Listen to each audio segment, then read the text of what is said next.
Hi, William. I'm Kimberly. I'm responding to your week 2 discussion board post about how to go about the counseling of Jay and with his um, personal crisis of faith and his substance abuse journey.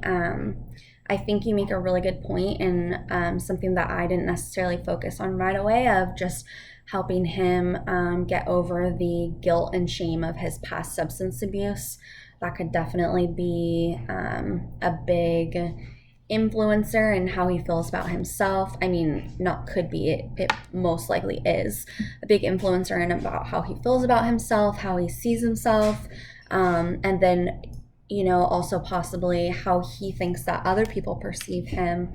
I think you make a good point in that maybe his problem isn't necessarily the church that he's in, and maybe he should just continue to take advantage of that church that he's in and not necessarily switch churches, which is maybe something that I would suggest, but just trying to continue to reach out and utilize those support networks and resolution with those spiritual issues and staying connected to the community. I think that's really important, and definitely encouraging him to stay connected in the church would be ideal.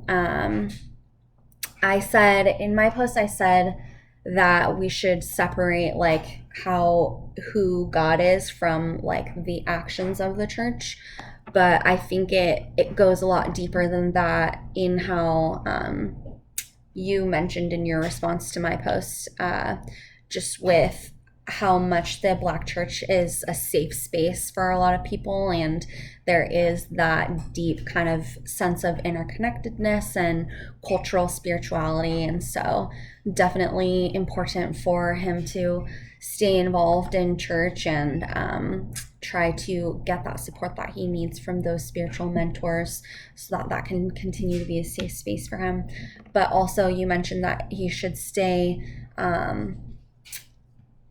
connected with his support group and even in difficult moments so that they can help him and motivate him to stay focused. I think it's super awesome that people find that kind of support and authenticity in substance abuse support groups. It means a lot when someone is going through something that you've also been through, and probably because of, like you said, like that guilt and shame that plays a lot of how we view our past actions and what we've been through, and being able to have community with people who understand where you've been and have been where you've been probably means a lot to him in that sense of not feeling guilt and shame about where he's been. And I do wonder if that that guilt and shame makes him perceive himself differently, and also makes him think that other people perceive him differently. And so that would be interesting to look at. But I also just really appreciate your